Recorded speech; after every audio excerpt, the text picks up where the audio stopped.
அடியன் அபிப்பிராயப்படி பித்திருக்கள்லாம் சாபம் போடவே மாட்டான். அவள்லாம் ரொம்ப நல்ல பித்திருக்கள். அதுவும் இந்த பட்சத்தில் உட்காந்து நான் சொல்லக்கூடாது. பட்சமே மகாலய பட்சம். மகாலய பட்சத்திலே நம்ம தர்ப்பணம் கொடுக்கச்சே அவளுக்கு பேர் சொல்றதே காருணிக பித்திருன்னு சொல்றோம்.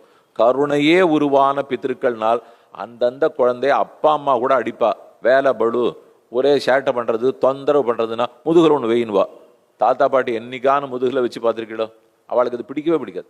அவளுக்கு ஆசை அடிக்கவே கூடாது. பேத்தினா அடிக்கக்கூடாது, பேரனா அடிக்கக்கூடாது. இன்னும் கொள்ளு தாத்தாவா இருந்தா என்ன ஆகும்? எள்ளு தாத்தாவா இருந்தா என்ன ஆகும்? எள்ள வாங்கிக்கிற ஆகாசத்தில் இருக்கிற பித்திருக்களா இருந்தா என்ன ஆகும்? அவ எதுக்கு சாபம் போட போறா? அதனால இது சாபம்னு சொல்லிக்கிறோமே தவிர அவர்கள் மனம் வருத்தப்பட்டு இருக்குன்னு சொல்லலாம். நாம நடந்துக்க வேண்டிய முறையில நடந்துக்காத போயிட்டோம்னால், நம்ம குலத்துல பிறந்த ஒரு பிள்ளை பொண்ணு போய் இப்படி இருந்துட்டானே, இது நமக்கு நல்லது இல்லையே அப்படின்னு அவர்கள் மனசு வருத்தப்படும். பட்டா பகவான் வெறுமை இருக்கிறது இல்லை, அவா சாபம் போட மாட்டா. ஆனா ஒரு நல்லவனுடைய மனசை நீ புண்படுத்திட்டேன்னு அவர் கணக்கு புஸ்தகமும் கையுமாவே இருப்பார். அடுத்தது உடனே உனக்கு ஒரு பாபம் என்ன பண்ணேன்னால் அதை நாம தெரியாத பித்திரு சாபம்ன்றோம். பித்திரு வருத்தம். நாம பண்ண தப்புக்கு பித்திருக்கள் பண்ற வருத்தம். அதே சமயம் கூடவே ஒன்று சந்தோஷப்பட்டுக்கணும். நான் ஏதோ ஒன்று தப்பு பண்ணேன், எங்க தாத்தா ரொம்ப வருத்தப்பட்டார். அது எப்ப சரியாகும்? அந்த தப்பை மாத்திக்கணும் நான் முதல் முயற்சி எடுத்த உடனே தாத்தா புத்தியை மாத்தி கொடுக்கணும். ஆனா வேலை பார்க்கறவனா இருந்தா மொத்த தப்பையும் சரிப்படுத்தி கொடுத்தா தான் புத்தியை மாத்திப்பான். சம்பளம் கொடுக்குறவா அவ்வளவுதான் பண்ணுவா. தாத்தா பாட்டி அப்படியா?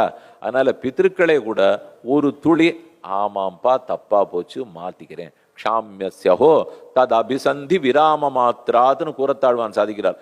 எத்தனைக்கு எத்தனை தப்பு பண்ணியிருந்தாலும் இனிமேல் அதை மாட்டேன்னு ஒரு அடி எடுத்து வை. அதே பித்திருக்கள் அத்தனை சாபத்தையும் வரமா மாத்திடுவா. சாபத்தை அவர் கொடுக்கவே போறதில்லை. அது அவர்களுக்கு இருக்கிற வருத்தம். அந்த வருத்தத்தை போக்கணும்னா எப்படி போக்குறது?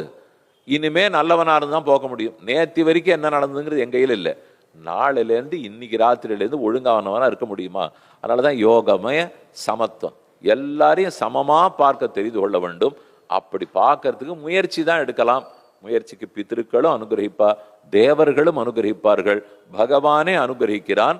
இது வரைக்கும் அடிப்படையில் வச்சுப்போம். அதனால கர்மயோகம்னு சொன்னால் சாஸ்திரம் சொன்னபடிக்கு எனக்கென்று விதிக்கப்பட்ட கர்மங்களை விருப்பமற்று பெருமானிடத்தில் நம்பிக்கையோட நான் செய்கிறேன்கிற புத்தியை விடுத்து செய்வது, இதுதான் கர்மயோகம்.